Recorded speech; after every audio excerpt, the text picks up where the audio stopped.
I need a show of hands. How many of you, if you can remember, how many of you growing up, you were afraid of the dark? Show of hands. Afraid of the dark, right? My hand's still up because as a kid growing up, I was afraid of the dark. In fact, I was the kid that probably pushed open the door as much as they possibly could so that the hall light can kind of just shine a little bit more into the doorway because, I wanted just any little glimmer of hope and light that I could see. And if that didn't work, then I wanted to hide from the darkness. And so I would just kind of like pull the cover over my head, thinking that I can actually like hide from the darkness, even though realizing that there's actually more darkness underneath the blanket.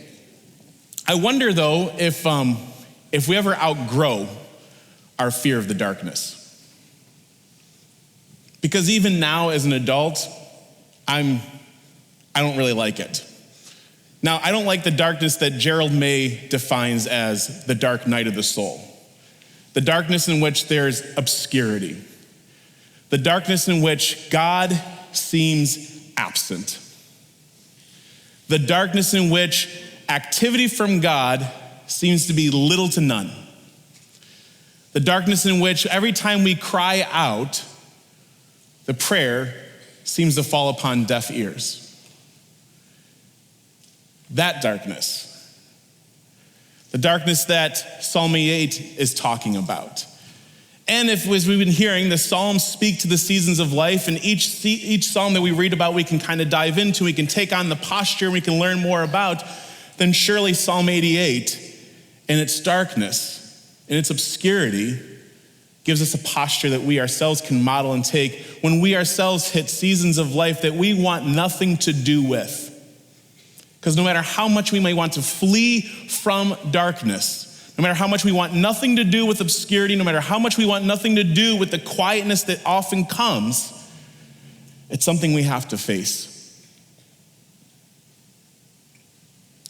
So Psalm 88, it's a lament. It's one of many laments.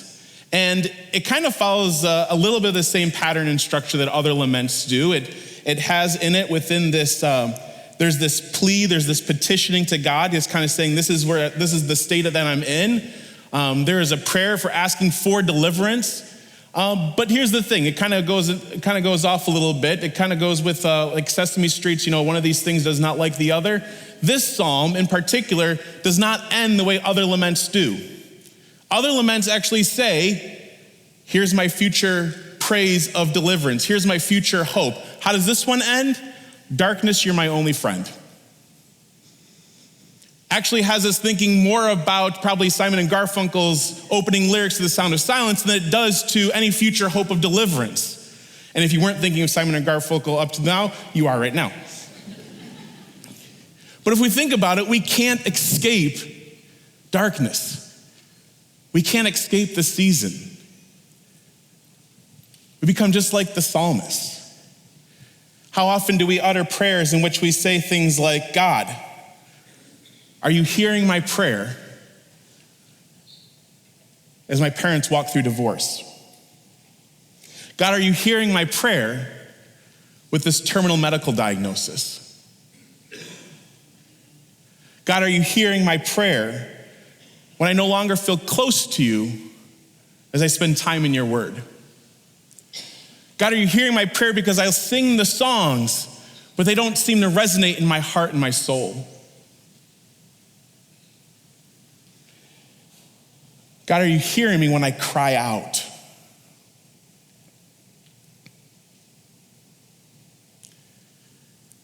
The psalmist was in a really bad place.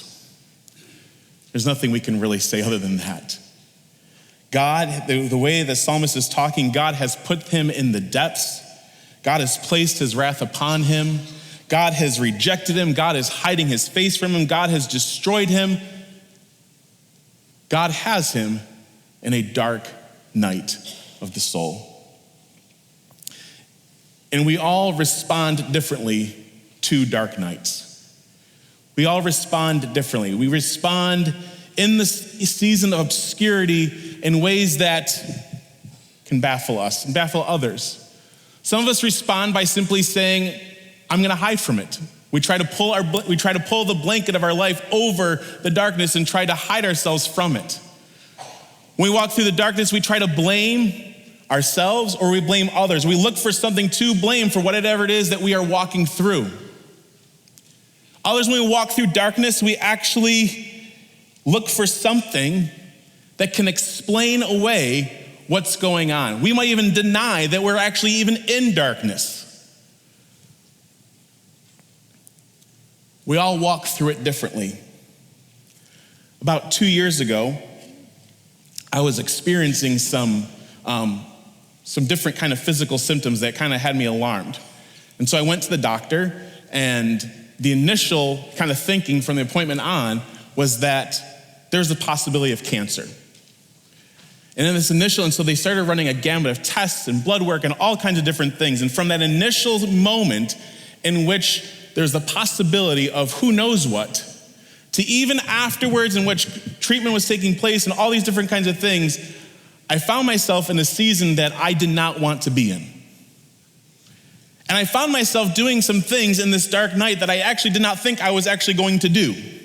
I found myself questioning things. I found myself wanting information. I found myself saying things like, well, what did I do to make this happen? Well, what caused this? Who can I blame? What can I blame? What's going to take place? Is this ever going to happen again? I wanted control. Because there's another thing that we discover in the darkness that we are trying to, how we respond to the darkness is that we want control. And darkness reminds us that we're not in control. Darkness reminds us that we want information. Obscurity reminds us that we want to at least try to understand, because if we can understand what it is that we're walking through, then we almost feel like we're more willing to walk through it. But there are times in which the darkness that we're walking through, the obscurity, the season of life that we are in, we just don't get it. That no matter how many times we ask for answers to the questions that we keep saying, no matter how much we spend time and energy on those things, guess what? We don't get an answer.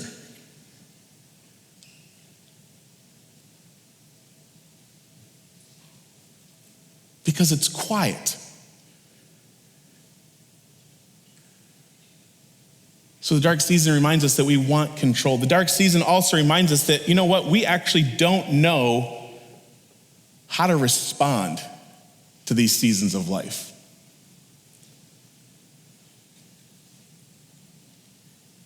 Another show of hands. This psalm was a little different than the ones that we've been, even the way that we had the video presenting, it's a little different than the ones we've been having before, isn't it? This one was a little bit down.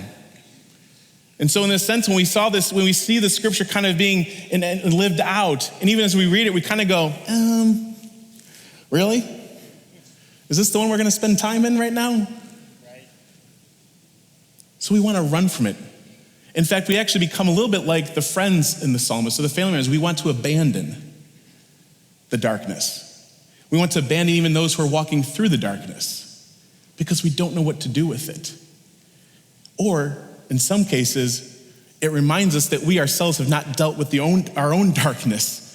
And so to walk with somebody else through theirs, we're going to go like, no, I haven't really walked through mine. Why? I can't do this. So we abandon. Control, abandonment. Another way we respond to the darkness is actually our faith begins to fall apart. One author said, the faith that we have relied upon has fallen apart. The God who is supposed to act a certain way is no longer acting the way that we've constructed. We all do this. Every single one of us, we all have some type of faith construction. We all have certain views by which we think God is supposed to act. That when something or a certain event happens in life, we have an idea, we have a view that this is how God is supposed to act. And when God does not act that way, something's put at conflict. We start to almost like run up against the wall of the boundaries that we've made of how God is. We try to explain it away. Those things that we're talking about earlier, God, you are not supposed to act this way. Why are you acting this way? And when we ask that question, what is there? Silence.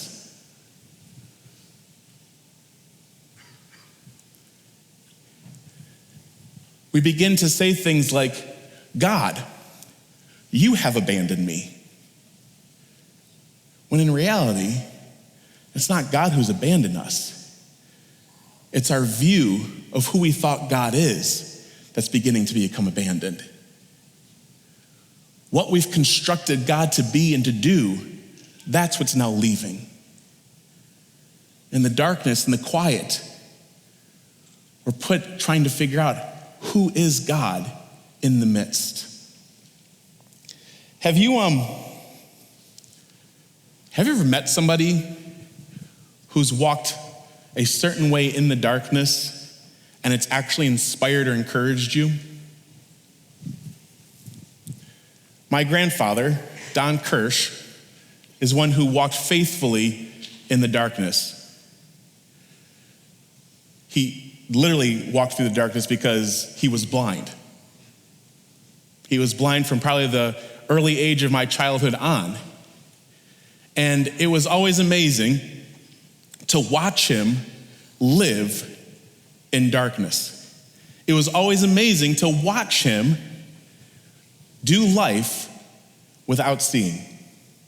I'll admit, I probably as a kid probably tried to get in his way. You know, when he was actually walking around with his cane, I probably actually tried to get in his way a couple times. I'll admit that. But other times to watch him figure out how he basically managed life, how he embraced the darkness. He didn't complain about it, but he lived into it. One time he actually took us around downtown Buffalo, just he and I wasn't even his eyes. He actually led the whole way. As he allowed his other senses to become heightened, he walked and stayed in the darkness in such a way that I thought, I want to do that. He embraced it. He embraced the darkness. The psalmist, what we just heard, the psalmist embraced the darkness. If you look through the text, there's a few things that kind of point out the posture that the psalmist maintains throughout that gives us hope in the darkness. The psalmist is authentic and genuine about where they are in life. For as much as we may have a hard time with these words, as much as we have a hard time with the psalmist actually saying these things about God and about their state of situation, they are basically genuinely saying, this is where I am. This is my state. This is the season that I am in. To deny it is to deny what's actually happening in my life. To say this is what's going on also puts in saying, I'm not going to be held by this. If I own it and say, here's the space for this season, there's a little bit of releasing of control, as well as releasing and actually acknowledging it. So the psalmist said, I am overwhelmed, I am confined, I cannot escape. This is where I am, this is my grief. The other thing the psalmist does that gives us hope in the darkness is the psalmist has an attitude and a posture of openness. I spread my hands out to you. There's not a closeness, they're not closed off. The psalmist is saying, I will still be open to you. And you can only have that when we actually acknowledge and say, this is where I am. But I'm not going to abandon it. I'm going to be open to see what's going to happen. Psalmist is still turning to God. If you look and spend time in it, all the different places in the address to God continues to say, Lord, Lord, hear my prayer. Lord, will you hear me? I still turn to you, Lord. Even from a young age, I've been in darkness, but I will still turn to you. I had a hard time for 2 months when I was walking through the season I was in, and I was like, what's going on? This person has been walking through it for all of their life, and they're still saying, I will still turn to you.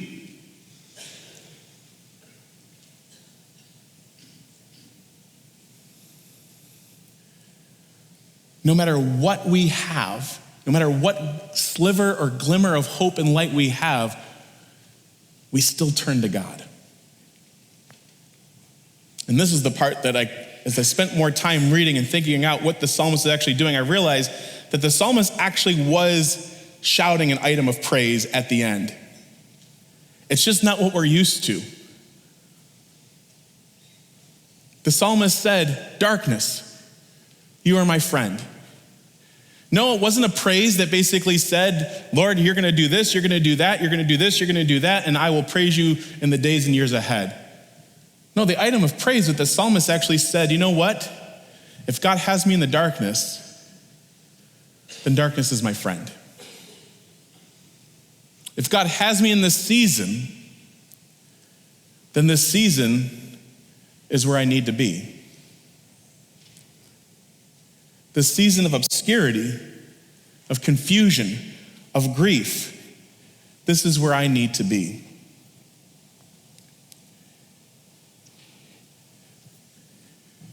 So what do we do? What do we do with this? If we're to take on the posture of the psalmist, what can we do? We can lean in to the season of obscurity. This is something that the recovery community does so well. They are authentic, they are genuine, they are real, and they are honest about what is going on. And they say, you know what? This is where you are. I'm going to lean in with you. We're going to hold this space for walking through this season of darkness. They don't run from it. They stay in it. So we too can model and posture after the psalmist and say, darkness, we're going to lean in. We're going to create and hold this space for this time. What would it look like if we took on the posture of the psalmist and we were actually genuine and authentic about the seasons that we're in? Our groups that we share with, our families, our coworkers, our places in which we have influence. When if we actually were genuinely shared and said, this is the season I am in. We try to do this. We try to do this when we walk up to people and we say, how are you doing? We just treat it as like just some cordial, just kind of like, and we expect back just like I'm good, how are you? But when we actually ask each other, how are you doing? Let's be prepared for a variety of responses. I remember I did this with somebody. I asked them, I said, how are you doing? And they said, do you really want to know? And I actually stopped for a second. I thought, do I really want to know? But I thought, if I asked, then I should know. And so I did. I said, yes, I do. I probably said a little hesitantly, but I did say, yes, I do want to know. And we had a conversation about the season of life they are in. If we are actually create and hold the space, we can find a couple things out. We can find out, one, people actually do care about the season you're in. And the other thing we find out is we are not the only one walking through that season. I actually was a little bit nervous when I was going to do the show of hands and said, who's afraid of the darkness? Because you know what I actually thought? I actually thought I was going to be the only one who had his hand up. I even asked my wife, I said, hey, do you think other people are going to actually raise their hand if I say who was afraid of the dark when they were a kid? Because I'm pretty sure I was the only one who was ever afraid of the dark. And we think that though when we talk about darkness, we think, well, I don't want to share that because if I share that, then I'm the only one who's walking through a Psalm 88 season. If I say that I'm the only one who's ever they're going to laugh and be like, oh, really? You're resonating with that Psalm? Oh, okay. Well, I'm going to go now. No, we think that. When we actually are authentic and say, this is how I'm doing, we find out, I'll walk through that with you. Utilize the community that we're part of. Then when we lean in and we carve out space, we actually come to find out there are people and resources that are available to walk through the darkness. There are people who are trained to listen well. We call them spiritual directors. There are people who are there to help walk through seasons that need healing. We call that well springs. There are people who walk through seasons to help and to listen, to sow and to hear that God is present. Probably the last thing, the last posture that we can learn and to take on from the psalmist is to keep turning. To keep turning to God.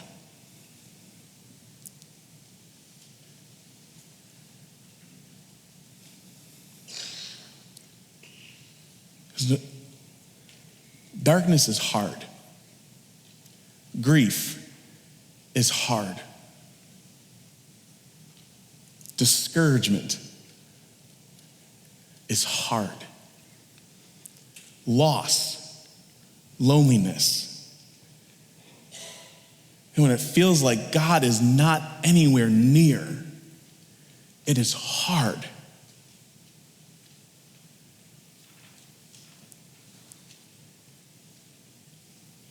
So the hope in the darkness is to keep turning to God. Yes, the same God that seems very quiet. The same God whose action seems to be absent from your life. The same God who you think does not care for you does. I'll admit it. I don't get it. God is mysterious. And the more that I try to construct boxes around God and how he's even supposed to act in seasons of darkness, the more I realize that God continues to say, nope, don't put that box up. Amen. But God is mysterious. He does what he does. I don't understand why we walk through the seasons of darkness just to see certain things. I don't get it. It kind of reminds me of when in the Chronicles of Narnia, when Susan was asking Mr. Beaver about Aslan. And she asked, she goes, oh, I've never met this lion. Is he safe? And Mr. Beaver is like, no, Aslan's not safe. Of course he's not, but he's good. When God takes us through these seasons, we want to ask the question, God, are you taking me through a season that's safe? And I think if God actually were to give an answer, I think there are times in which you say, no, it's not safe,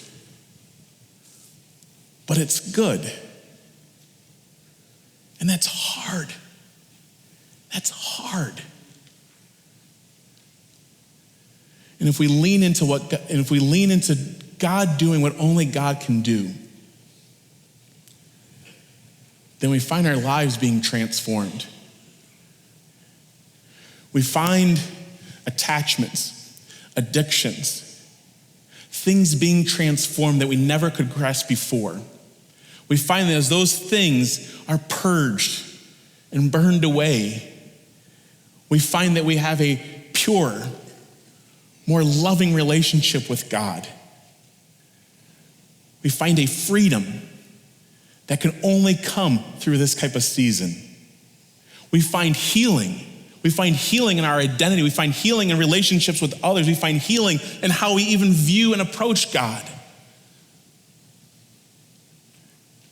And we find desire.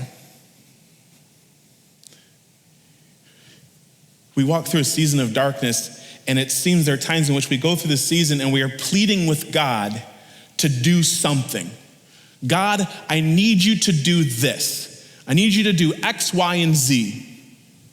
I need you to act a certain way. And that is our prayer. And the more that we stay in the darkness, our prayer eventually becomes, God, I need you. We go from wanting him to act a certain way to just wanting him. We go from thinking that, well, I don't know about this God, the way he's acting over here, or this and that, to just saying, I just want God. And our desire becomes pure. We just want to love God. In our desire, we just want to love each other. And we find our desires even that God begins to work through the darkness, that we actually end up, we love ourselves and how he's made us.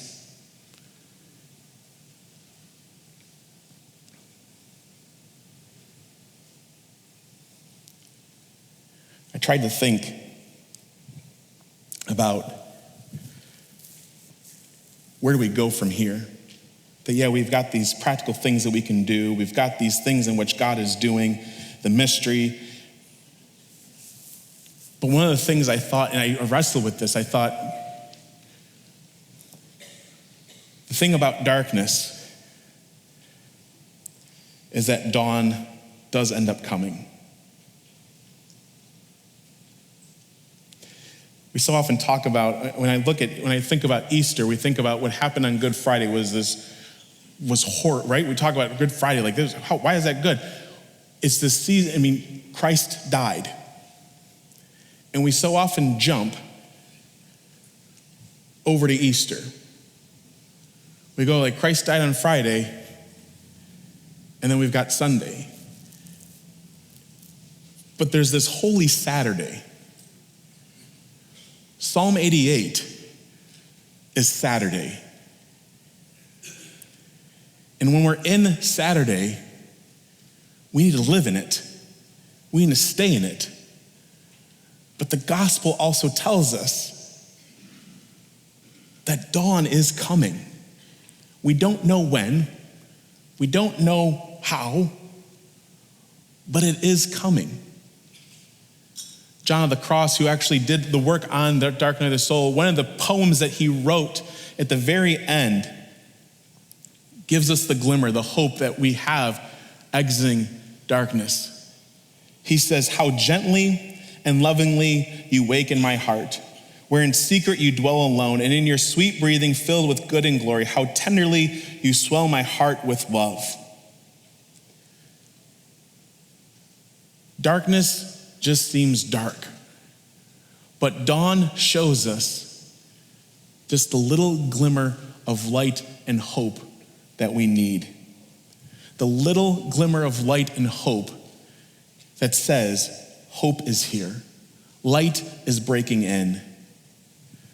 So let us keep holding on to the hope that's found in darkness.